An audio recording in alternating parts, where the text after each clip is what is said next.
வணக்கம். அன்பார்ந்த குரு ஜோதிடம் நேயர்களுக்கு உங்கள் ஜோதிடர் JMS சந்திரமௌலியின் ஜோதிட பதிவு. இந்த பதிவு மகர லக்ன அன்பர்களுக்கு செப்டம்பர் மாத பலனாக இந்த பதிவில் பார்க்கலாம். மகர லக்னத்துக்கு 2ஆம் வீட்டில் இருக்கிற சனி, 8ஆம் வீட்டில் இருக்கிற சூரியன், இது ஒரு பார்வை யுத்தங்கள் அங்கே இருக்கு. ஒரு 2 பலம் பெற்ற கிரகங்கள் அவங்களுடைய ஸ்தானத்துல இருந்து பார்வையினால ஒரு பகை பார்வைகள் பார்த்துக்குது. செப்டம்பர் மாதம் 1ஆம் தேதியிலிருந்து 14ஆம் தேதி வரைக்கும் 8ஆம் இடத்துல சூரியன் சுக்கிரனுடைய நட்சத்திரத்துல இருக்காரு, பூரம் நட்சத்திரத்துல இருக்காரு. சுக்கிரன் நமக்கு 5ஆம் அதிபதி, குழந்தைகள், நம்முடைய கலைகள், ஆத்மஸ்தானம், நம்மளுடைய செயல் திட்டங்கள், ஆழ்மனதுன்னு சொல்லக்கூடிய நம்பிக்கை சார்ந்த விஷயங்கள், இஷ்ட தெய்வ வழிபாடுகள் மற்றும் விளையாட்டு, பொழுதுபோக்கு, இது எல்லாமே நமக்கு மகிழ்ச்சியை கொடுக்கறதே 5ஆம் இடம். அப்படிப்பட்ட 5ஆம் அதிபதி சாரத்தில் அவர் 8ஆம் இடத்துல போறதுனால தான் இந்த 5ஆம் இடம் சார்ந்த விஷயங்கள்ல நமக்கு ஒரு ப்ரெஷரை உருவாக்குற, அவஸ்தைகளை உருவாக்குற. அதனால இந்த 14 நாட்கள்ல நம்ம அந்த ஆசைப்படுறதுல கொஞ்சம் கண்ட்ரோல் எடுத்துக்கணும். குழந்தை வளர்ப்புகள்ல, குழந்தைகளுடைய செயல்பாடுகள்ல கொஞ்சம் கவனம் எடுத்துக்கணும். நம்மளுடைய ஆசைகள் அப்படிங்கிறதுலையும் நாம் ரொம்ப அடிக்ட் ஆகாம ஓரளவுக்கு நம்ம விட்டு கொடுக்குற மனோபாவத்தோடையும் அவசரப்படாமலையும் பதற்றப்படாமலையும் ஆழ்மனதில் ரொம்ப வேகமாக ஒரு ஆசைகளை வளர்த்து கொள்ளாமலும் பட்டும்படாமல் இயங்கிக்கிட்டோம் அப்படின்னா இந்த 8ல் இருக்கிற சூரியன் பெருசாக நம்மளை பாதிக்க. 11ஆம் இடம், 10ஆம் இடம் அப்படிங்கிறது தொழில் ஸ்தானம். நம்ம லக்னத்துக்கு 10ஆம் இடம் என்பது நம்ம செய்கிற உத்தியோகத்தை குறிக்கும். அப்போ அவருடைய சாரத்தில் 8ல் இருக்கிற சூரியன் என்ன பண்ணுறாரு, நமக்கு ஒர்க்லோட இன்க்ரீஸ் பண்ணுறாரு. கொஞ்சம் அதன் மூலமாக ஒரு மதிப்பு கிரேடை குறைக்கிற மாதிரியான ஒரு செயல்களை, நிகழ்வுகளை அங்கே நடத்துகிறார். ஸோ அதனால் அந்த 14 நாட்கள் கொஞ்சம் கவனமாக எடுத்துக்கணும். அதற்கப்புறம் உத்தர நட்சத்திரத்துக்கு வர்றாரு. உத்தர நட்சத்திரம் 1 பாதம் சிம்மராசியில் இருக்குது, 3 பாதம் கன்னிராசியில் இருக்குது. அந்த 1 பாதம் 17ஆம் தேதி வரைக்கும் சிம்ம ராசியில் இருக்கிற சூரியன் 17க்கு அப்புறம் கன்னிராசிக்கு மாறும்போது நமக்கு 9ஆம் இடத்துக்கு போயிடுறாரு. அதனால இந்த 8ஆம் இடத்துல இருக்கிற சூரியனை சனி பார்வையில் இருக்கிறதுனால இந்த 14ஆம் தேதியிலிருந்து 17ஆம் தேதி வரைக்கும் கொஞ்சம் எச்சரிக்கையா இருங்க. பேச்சு வார்த்தைகள் பேசுறதுலையும், டாக்குமெண்ட் சம்மந்தப்பட்டதுலையும், இடம் விட்டு இடம் போடுறதுலையும், பிரயாணம் பண்ணுறதுலையும், கால நேரம் கடந்து நம்ம சாப்பிடக்கூடிய உணவு வகைகள்லையும், ஹெல்த்லேயும் கொஞ்சம் ஜாக்கிரதையாக இருக்கும். அதுக்கப்புறம் சூரியன் பலம் பெற்ற நிலையிலே 9ஆம் வீட்டுக்கு போயிடுறார். அப்போ பாக்கியஸ்தானத்தில் போயிருக்கிறதுனால நமக்கு அது ஓரளவுக்கு ரிலீஃபை கொடுக்கும். 17ஆம் தேதியிலிருந்து 27ஆம் தேதி வரைக்கும் சனியினுடைய பார்வையிலிருந்து விலகி விடுகிறார் சூரியன். அதனால பெரிய பாதிப்பு இருக்காது. அப்பவும் கடினமான ஒர்க்லோடு இருந்துகிட்டு இருக்கும். நம்மளுடைய ஹெல்த்தில் ஒரு ஹீட் எனர்ஜி உருவாகிட்டே இருக்கும்.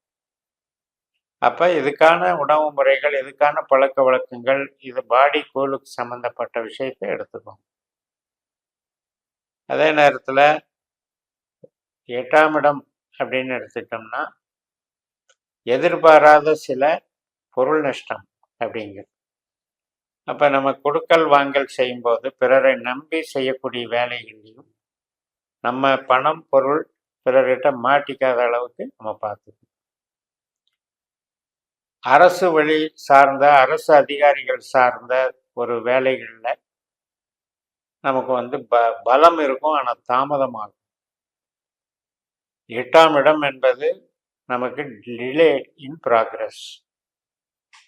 ஏதோ ஒரு வகையில் உடனே நடக்க வேண்டிய காரியம் இழுத்துக்கிட்டே போகும்.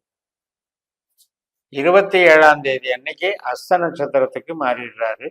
அந்த மாசத்துல 3-4 நாள் அங்க சந்திரனுடைய சாரத்துல இருக்கிறதுனால, பாக்கியஸ்தானத்துல இருக்கிறதுனால அது நமக்கு நன்மை செய்தாலும் கூட அங்க அந்த அஸ்த நட்சத்திரத்துல கேது சஞ்சரிச்சிட்டு இருக்காரு. அந்த கேதுவோட சூரியன் சேர்கிறார். அப்ப இந்த சூரியன் கேது சேர்க்கை 9ஆம் இடம் என்பது இறை வழிபாடு, பூர்வீகம் சார்ந்த விஷயம், நம்முடைய உயர்கல்வி, மேற்க ஆராய்ச்சி கல்வி, பிஹெச்டி, டிரான்ஸ்போர்ட் சம்பந்தப்பட்டது, வெளிநாடு தொடர்புகள் சம்பந்தப்பட்டது, பிற நபர்களோட பழக்க வழக்கம், இதை எல்லாத்தையும் குறிக்கிற ஸ்தானம். அந்த ஸ்தானத்துல சூரியன் கேது சேர்க்கை அப்படிங்கிறது நமக்கு கொஞ்சம் குழப்பத்தை உண்டாக்கும், தடைகளை உண்டாக்கும், ஒரு அவஸ்தையை உண்டாக்கும். அதனால இந்த காலகட்டம் செப்டம்பர் முழுக்கவுமே நம்ம என்ன பண்ணணும்னா, ஒரு பக்கம் சூரியன் அட்டமாதிபதியாக இருந்து ஒரு பெரிய ஸ்ட்ரெஸ்ஸை உருவாக்குறாரு.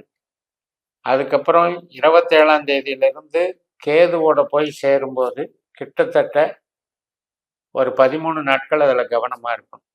அப்படின்னா ஒரு அக்டோபர் 10 வரைக்கும் அந்த காலகட்டத்தில் சூரியன் கேது சேர்க்கை அப்படிங்கிறதுல நாம் கம்யூனிகேஷன் சம்மந்தப்பட்டதுலேயும், பூர்வீகம் சம்மந்தப்பட்டதுலேயும், ஆவணங்கள் சம்மந்தப்பட்டதுலேயும், அக்ரிமெண்ட் போடுறது, இடம் மாற்றுறது, இந்த மாதிரி விஷயங்கள் சம்மந்தப்பட்டதுலேயும் கொஞ்சம் கவனமாக போய்க்கணும். மற்றபடி பொருளாதார ரீதியாக பெரிய சரிவை உண்டாக்காது. இப்போ 2ஆம் இடத்துல சனி குருனுடைய நட்சத்திரத்தில் இருக்கார். குரு நமக்கு 5ஆம் வீட்டில் இருக்கார். அந்த 5ஆம் வீட்டில் இருக்கிற குரு நமக்கு 11ஆம் இடத்தை பார்த்துட்டு இருக்கார். அதனால இந்த 11ஆம் இடம் என்பது நமக்கு பக்கபலமா இருக்கு. குரு வக்கர பலன்கள் தனியா போட்டிருக்கேன், அது பார்த்துக்கோங்க. பொதுவா அந்த வக்கரத்தினுடைய தன்மையினால நமக்கு என்ன ஆகுதுன்னா, நம்ம குழந்தைகள் சம்பந்தப்பட்டது, நம்முடைய செயல் திட்டங்கள், நம்ம ஒரு பிளான் பண்ணி இம்ப்ளிமெண்டேஷன் பண்றதுல இருக்கக்கூடிய சிரமங்கள், ஒரு சந்தோஷமான காரியங்களுக்கு முன்னெடுக்கிறதுல ஏற்படக்கூடிய தாமதங்கள், இதெல்லாம் வக்கர கதியில் அது பாட்டுக்கு அது நடக்கும். சனி வக்கரம், குரு வக்கரம், புதன் வக்கரம் இதெல்லாம் ஒரு பக்கம் இருந்தாலும் கூட நமக்கு பேசிக் நட்சத்திரம் தான். ஒரு கிரகமும் நட்சத்திர ரீதியாக தான் பலன்கள். அப்படி பார்க்கும்போது சனி குருவோட நட்சத்திரத்தில் இருக்கிறதும் நமக்கு நன்மை தான். குரு செவ்வாயோட நட்சத்திரம் மற்றும் சந்திரனோட நட்சத்திரத்தில் இருக்கிறதும் நமக்கு நன்மை தான். அதே போல் புதனும் ப்ராப்ளம் இல்லை.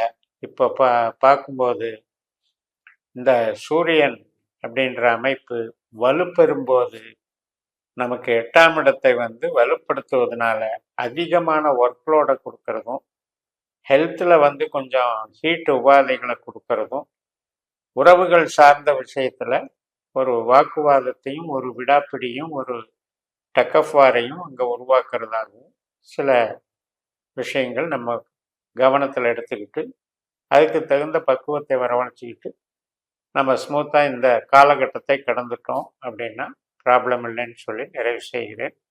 இந்த சேனலை சப்ஸ்கிரைப் பண்ணி ஷேர் பண்ணுங்கள். உங்கள் தனிப்பட்ட ஜாதக பலாபலன்களை என்னுடைய வாட்ஸ்அப் நம்பரில் தொடர்பு கொண்டு பலன் பெறுங்கள். உங்களிடமிருந்து விடைபெறுகிறேன். உங்கள் JMS. நன்றி, வணக்கம்.